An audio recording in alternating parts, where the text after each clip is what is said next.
Le deuxième pas de la divine volonté dans la Reine du Ciel. Le premier sourire de la Sacro-Sainte Trinité sur son Immaculée Conception.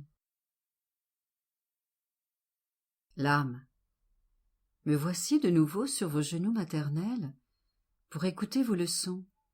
Mère céleste, votre pauvre enfant se confie à votre puissance. Je vois à quel point je suis pauvre, mais je sais aussi que vous m'aimez, comme une mère, et cela suffit pour que je me jette dans vos bras, pour que vous ayez compassion de moi. Et en ouvrant mes oreilles et mon cœur, je pourrais entendre votre voix très douce, me donner vos leçons si sublimes. Sainte Mère, par le toucher de vos doigts maternels, purifiez mon cœur, et qu'il reçoive la céleste rosée de vos divins enseignements. Leçon de la Reine du Ciel. Mon enfant, écoute-moi. Si tu savais combien je t'aime, tu aurais plus confiance en ta mère, et tu ne perdrais pas même une seule de mes paroles. Sache que je t'ai non seulement inscrite dans mon cœur, mais que j'ai dans ce cœur une fibre maternelle qui rend mon amour pour mon enfant plus grand encore que celui d'une mère.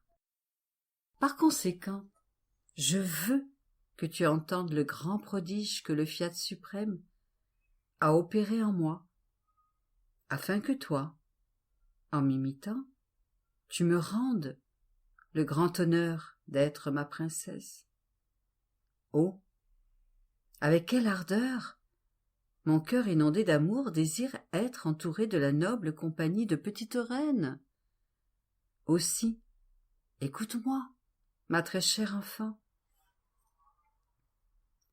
À peine le divin Fiat eut-il recouvert ma semence humaine pour prévenir les tristes effets du péché, que la divinité sourit et se réjouit grandement de voir que ma semence humaine était aussi pure et sainte que si elle était sortie de ses mains créatrices à la création de l'homme. Le divin Fiat a fait en moi son deuxième pas, en portant ma semence humaine, purifiée et sanctifiée par lui, devant la divinité, pour que les personnes divines se déversent en torrent sur ma petitesse, dans l'acte de ma conception.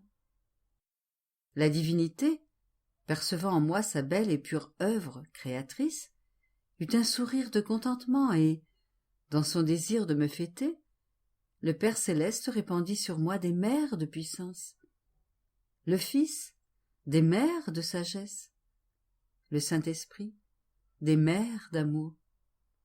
Je fus ainsi conçu dans la lumière éternelle de la divine volonté et, au milieu de ces mers divines que ma petitesse ne pouvait contenir, j'ai formé les plus hautes vagues pour les renvoyer en hommage d'amour et de gloire au Père, au Fils et au Saint-Esprit.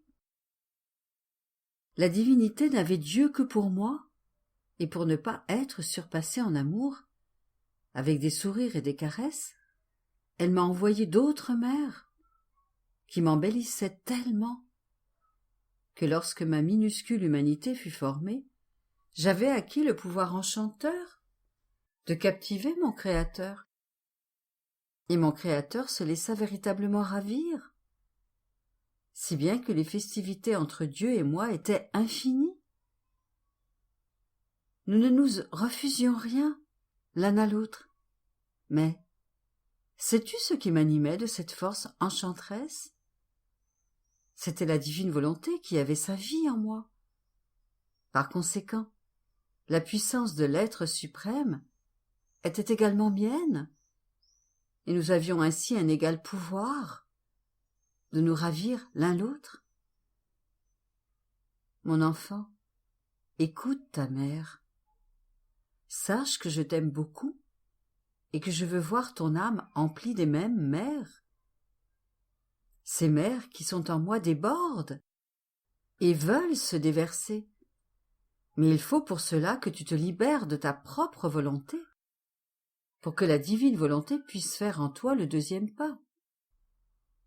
Et, en se constituant principe de vie de ton âme, elle attirera l'attention du Père, du Fils et du Saint-Esprit, qui répandront sur toi leur mer débordante. Mais ils veulent pour cela trouver en toi leur propre volonté, car ils ne veulent pas confier à une volonté humaine leur mer de puissance, de sagesse, d'amour et d'indicible beauté. Fille très chère, écoute ta mère. La main sur le cœur, dis-moi tes secrets. Combien de fois n'as-tu pas été malheureuse, torturée et remplie d'amertume pour avoir fait ta propre volonté? Sache que tu as rejeté une divine volonté pour tomber dans un labyrinthe de maux.